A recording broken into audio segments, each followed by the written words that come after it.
Hello dear listener, please subscribe to our channel. Enjoy watching. They say trust is the foundation of any relationship. But what do you do when the very foundation you've built your life on begins to crack beneath your feet? It was a slow thing at first, almost imperceptible, like a pinprick in a balloon, barely noticeable, but if you're sharp enough, you can hear the air begin to escape. And if you're unlucky, you'll watch that balloon burst right in front of your eyes.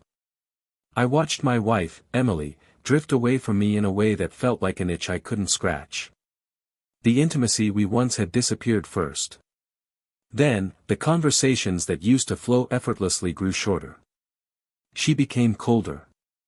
It wasn't one big event that set me off, no, it was the thousand little things, her late nights at work, the sudden texts, the secretive phone calls she always seemed to take in the other room. I'd ask her about it. She'd always give me a smile, a gentle brush off. Just work stuff, babe. Nothing to worry about.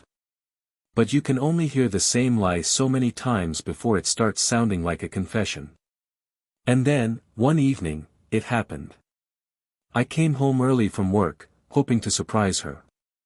Maybe bring her favorite takeout, catch up on the kind of quiet evening we used to have before things went downhill. I unlocked the front door and stepped inside, setting the food down on the counter. I remember the stillness in the house, how it was almost too quiet. The faint hum of the fridge, the ticking of the wall clock, but no sound of her moving around, nothing. I called her name. Emily. I heard a noise upstairs, the shuffle of feet on the floor. But it wasn't her coming down to greet me. My heart skipped a beat. Something didn't feel right. I made my way upstairs to our bedroom, and there they were, my wife, the woman I had loved and trusted for the past 10 years, lying in bed with another man. Jason, her coworker. I hadn't just caught them in an affair, I had caught them in the rawest moment possible. The way their bodies were tangled together, the look of shock on their faces as they saw me standing in the doorway.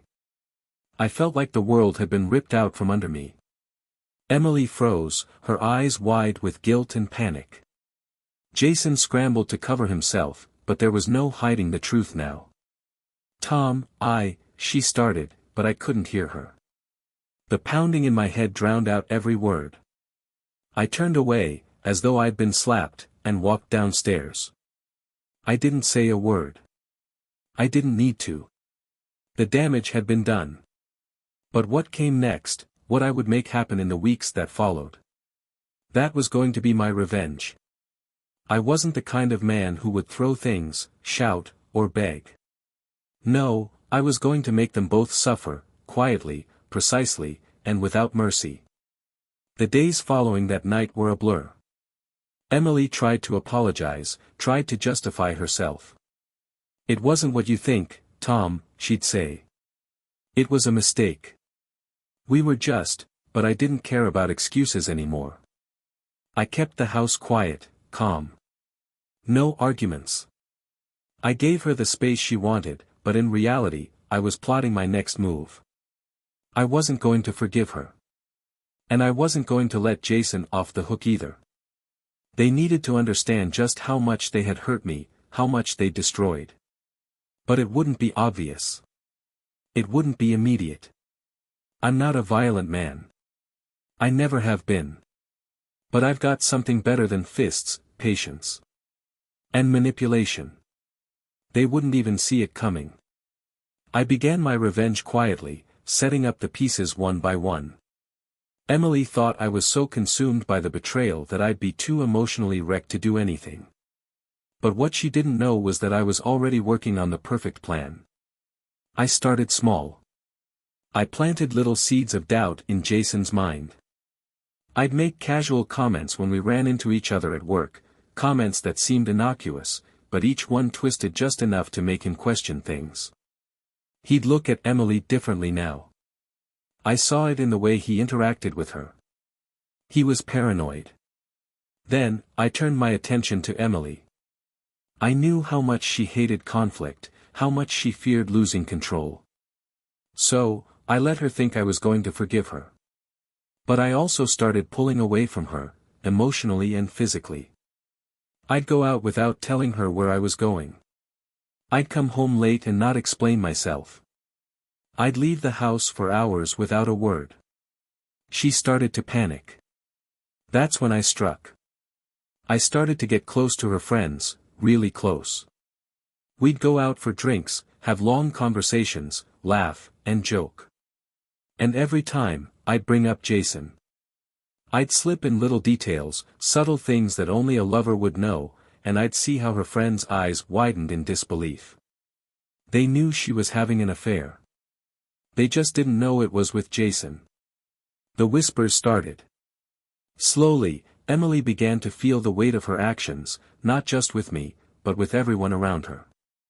Her friends began to pull away. Some stopped calling.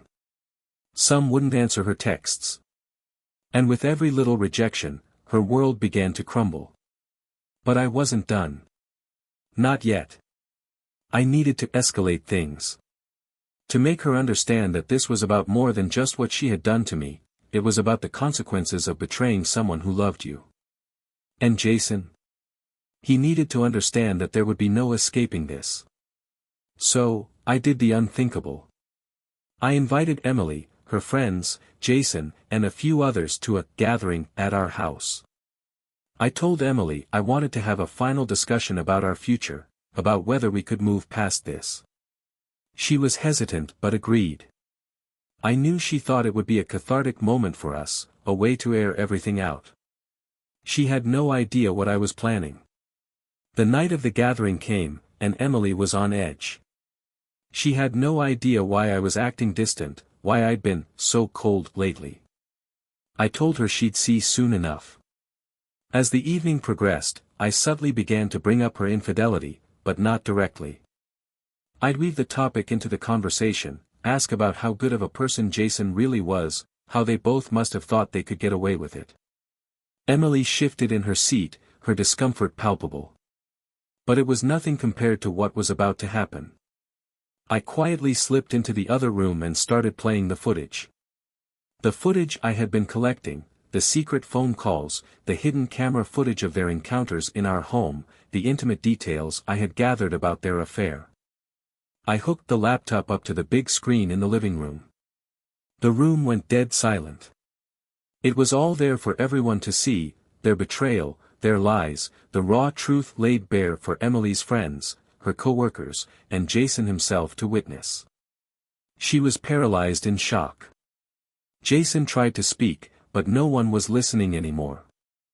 I stood there, emotionless, as the faces in the room shifted from sympathy to disgust. Emily's face turned pale, her lips trembling. She reached for my arm, but I pulled away, colder than I had ever been. She begged for forgiveness, but it was too late. It had always been too late. When the last of the guests left, I turned to her, my voice cold. "This is your punishment, Emily. It's not about me anymore. It's about you living in the world you created for yourself." She tried to run to me, but I was already done. I walked out the door, leaving her with nothing but the wreckage she had caused. The look on her face when she realized it was over, that was my final revenge. No second chances. No reconciliation. It was too late. The truth had been exposed. And the one thing she would never have again was the trust we once shared. The final twist. A week later, I received a text from Emily. It was simple. Asterisk, I did it all for love. I never stopped loving you. Asterisk. But here's the thing, I didn't need her love anymore. The game was over. The betrayal was hers to carry, not mine. If you leave a comment, tell us what you think about the story you heard. It's important to us and will help us find and tell stories that you find interesting. Thank you for watching us.